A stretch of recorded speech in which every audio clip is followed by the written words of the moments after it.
Hi guys, ఈరోజు మనం బంగ్లాదేశ్లో ఇండియాకి వ్యతిరేకంగా కొంతమంది స్లోగన్స్ ధర్నాలు వింటున్నాం. అలాగే కొంతమంది హిందువులపైన దాడులు కూడా చూస్తున్నాం. నిన్న మన బిఎస్ఎఫ్ జవాన్ అయిన బిపిన్ కుమార్ 35 సంవత్సరాలు త్రిపురలో మహేశ్వరం ప్రాంతంలో బంగ్లాదేశ్కి ఇండియాకి మధ్య బార్డర్లో ప్యాట్రోలింగ్ చేస్తున్న సమయంలో కాల్పులకు గురయ్యాడు. ఎవరో కొంతమంది రాడికల్స్ వచ్చి ఇతని పైన అటాక్ చేశారు. అతని ఎడం చేతి భుజానికి 2 బుల్లెట్లు తగిలాయి. అతన్ని అగర్తలా బీపీ పాయింట్ హాస్పిటల్లో జాయిన్ చేశారు. ప్రజెంట్ పరిస్థితి అనేది కొంచెం క్రిటికల్గా ఉందని తెలిసింది. అది దాని మీద ఫుల్ డీటెయిల్స్ వచ్చాక నేను ఇంకో వీడియో చేస్తాను. ఇదంతా చూస్తుంటే ఈ బంగ్లాదేశ్ వాళ్ళని ఒక్కటే అనాలనిపిస్తుంది, విశ్వాసం లేని కుక్కలు. అంటే కుక్కలని ఎందుకన్నానంటే వీళ్ళ గురించి మనం ఎంత చేసామంటే అది అసలు మాటల్లో చెప్పలేము. అంత కష్టపడి వీళ్ళకి ఫ్రీడమ్ని తెప్పించి ప్రత్యేక దేశాన్ని మనం ఏర్పాటు చేసినందుకు మంచి కృతజ్ఞత చూపిస్తున్నారు. అసలు వీళ్ళు బ్రతుకు ఎలా ఉండేదంటే 1971కి ముందు ఆ, పాకిస్తాన్ మోచేతి నీళ్ళు తాగి బ్రతికేటోళ్ళు. అంత దారుణంగా అంత హీనంగా ఉండేది వీళ్ళ లైఫ్. వీళ్ళకి మనం ఎలా హెల్ప్ చేసాం? అసలు 1971లో మనము రష్యా కలిసి వీళ్ళకి ఏ విధంగా స్వాతంత్రం తీసుకొచ్చాము అనేది ఈ వీడియోలో వివరంగా పిన్ టు పిన్ చెప్తాను. ఇలాంటి ఇన్ఫర్మేటివ్ వీడియోస్ కోసం దయచేసి మన ఛానల్ని సబ్స్క్రైబ్ చేసుకోండి. ఎప్పటికప్పుడు మీకు జియో పాలిటిక్స్ సంబంధించిన అప్డేట్స్ని అందిస్తాను. మీ నాలెడ్జ్ని పెంచే ప్రయత్నం చేస్తాను.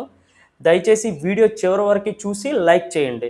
1970లో పాకిస్తాన్లో ఎన్నికలు జరిగాయి. అప్పటి ఈస్ట్ పాకిస్తాన్ అంటే బంగ్లాదేశ్, ప్రజెంట్ బంగ్లాదేశ్. ఈ బంగ్లాదేశ్లో ముజీబ్ రెహమాన్ గారి పార్టీ అత్యధిక మెజార్టీతో గెలిచింది. కానీ వెస్ట్ పాకిస్తాన్ ప్రభుత్వం అధికారం ఇవ్వలేదు. అలాగే 1971 మార్చిలో పాకిస్తాన్ ఆర్మీ ఈ ఈస్ట్ పాకిస్తాన్ అయిన అంటే ప్రజెంట్ బంగ్లాదేశ్పై విపరీతమైన దారుణమైన హత్యలు, అలాగే లేడీస్ పైన లైంగిక దాడులు, లక్షల మంది చనిపోయారు. అలాగే కొంతమంది అయితే పాపం భయంతో ఇండియాకి పరిగెత్తి వచ్చేశారు. మన పశ్చిమ బెంగాల్, త్రిపుర, అస్సాం వంటి రాష్ట్రాల్లో రిఫ్యూజల్గా ఉన్నారు. ఇందిరాగాంధీ గారి ప్రభుత్వం అప్పుడు దీన్ని చూస్తూ మౌనంగా ఉండలేదు. ఒక మానవత్వ దృక్పథంతో దేశ భద్రత కోసం సహాయం చేయాలని ఒక నిర్ణయం తీసుకున్నారు. ఈ రిఫ్యూజీలకు మనం 1,00,00,000 మందికి పైగా ఆహారాన్ని సప్లై చేసాం. అలాగే షెల్టర్ ఇచ్చాం, భారీ ఆర్థిక సాయం చేసాం. అలాగే బంగ్లాదేశ్ స్వాతంత్ర సమరయోధులైన ముక్తి బహినుకు బోర్డర్ ఏరియాల్లో మనం విపరీతంగా ట్రైనింగ్ అంటే గొరిల్లా యుద్ధాన్ని ఎలా చేయాలో నేర్పించాం.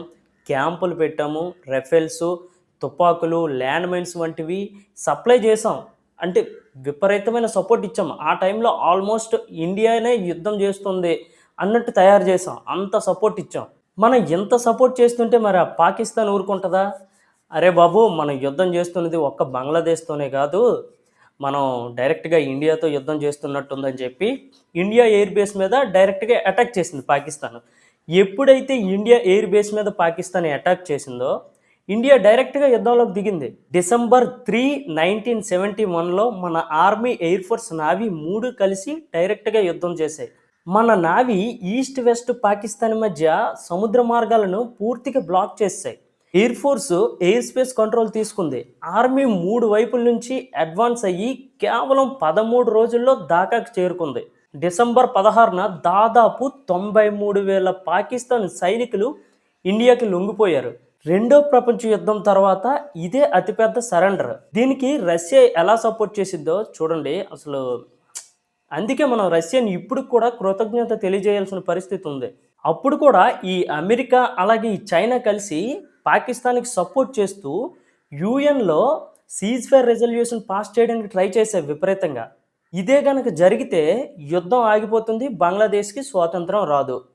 ఈ టైంలో రష్యా ఏం చేసిందంటే యుఎస్ఏ సెక్యూరిటీ కౌన్సిల్లో 3 సార్లు విటో వేసింది. ఈ విటో అంటే మీకు చిన్న క్లారిఫికేషన్ ఇస్తాను. యుఎన్లో ఏవైతే దేశాలు ఉంటాయో ఈ ఈ శాంతికి సంబంధించిన బిల్లులు పెట్టినప్పుడు ఏ ఒక్క దేశంకి ఇష్టం లేకపోయినా సరే ఆ బిల్లు అనేది పాస్ అవ్వదు. సో ఆ విధంగా రష్యా 3 సార్లు ఆపింది. దీంతో ఇండియా పూర్తిగా యుద్ధం చేయడానికి టైం దొరికింది, బంగ్లాదేశ్కి స్వాతంత్రం వచ్చింది. ఇండైరెక్ట్గా మనం బంగ్లాదేశ్కి సపోర్ట్ చేస్తే మనకి రష్యా సపోర్ట్ చేసింది. అందుకే ఇప్పటికీ మనం అసలు కృతజ్ఞత చూపించాలి రష్యాకి కొన్ని విషయాల్లో మాత్రం. దీంతో పాటు అదే సమయంలో 1971 ఆగస్టులో ఇండియాకి, రష్యాకి ఒక సైన్ అయింది. అది మన 20 ఏళ్ల ఫ్రెండ్‌షిప్ గుర్తది. ఆ గుర్తుగా ఒక ట్రీట్ సైన్ అయింది. ఏమైందంటే ఇండియా మీద ఎవరు అటాక్ చేసినా సరే రష్యా సహాయం అందిస్తదని. ఈ సైన్ చూసి అప్పుడు చైనా ఈ అమెరికా 2 వెన్నెలో వణుకు పుట్టాయి. ఈ ఒక్క సైను చైనాని ఉత్తర సరిహద్దుల్లో దాడి చేయనివ్వకుండా ఆపింది. అలాగే అమెరికా ఏం చేసిందంటే, సెవెంత్ ఫ్లీట్ న్యూక్లియర్ ఎయిర్‌క్రాఫ్ట్‌ని బంగాళాఖాతంలోకి పంపించింది ఇండియాని బెదిరించడం కోసం.